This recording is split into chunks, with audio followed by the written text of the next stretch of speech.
Hello friends, హిక్కప్స్ సర్వసాధారణంగా మనిషి తన జీవితంలో చాలాసార్లు అదేనండి ఎక్కిళ్లను అనుభవించే ఉంటాడు.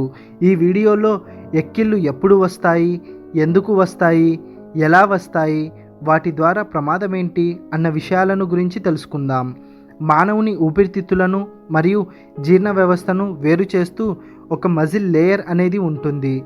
దానిని డయాఫ్రమ్ అని అంటాము. మనకు ఎప్పుడైతే ఊహించని మూమెంట్స్ డయాఫ్రమ్లో కలుగుతాయో, అనగా డయాఫ్రమ్ మనకు తెలియకుండానే క్రిందకు పైకి కదులుతూ ఉండడం ద్వారా మన వోకల్ క్యావిటీ అనగా స్వరపేటిక పైన ఒత్తిడి సంభవిస్తుంది. దాని ద్వారా మనకు హిప్ అన్న శబ్దాలు మొదలవుతాయి. ఈ విధంగా మనకు ఎక్కిళ్ళు వస్తాయి. సాధారణ ఎక్కిళ్ళు 48 గంటలలోపే తగ్గిపోతాయి.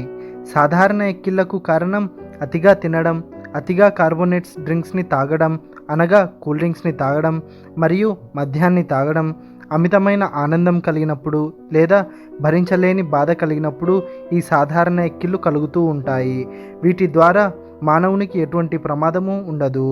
మనకు 48 గంటల కంటే ఎక్కువసేపు ఎక్కిళ్ళు కలిగితే అవి ప్రమాదానికి సంకేతం అనే చెప్పాలి. ప్రమాదకరమైన ఎక్కిళ్లకు కారణం వెంట్రుకలు లేదా ఏదైనా చిన్న వస్తువులు మన చెవిలో పడటం, థైరాయిడ్ క్యాన్సర్, స్టమక్ యాసిడ్ వెనక్కి నెట్టివేయబడటం, గొంతులో ఇన్ఫెక్షన్, మెదడు వాపు, స్ట్రోక్, ప్రమాదకమైన ఇంజురీ మెదడుకు కలగడం, డయాబెటీస్, కిడ్నీ ఇంజురీస్, క్యాన్సర్, వీటి ద్వారా ప్రమాదకరమైన ఎక్కిళ్ళు కలుగుతూ ఉంటాయి.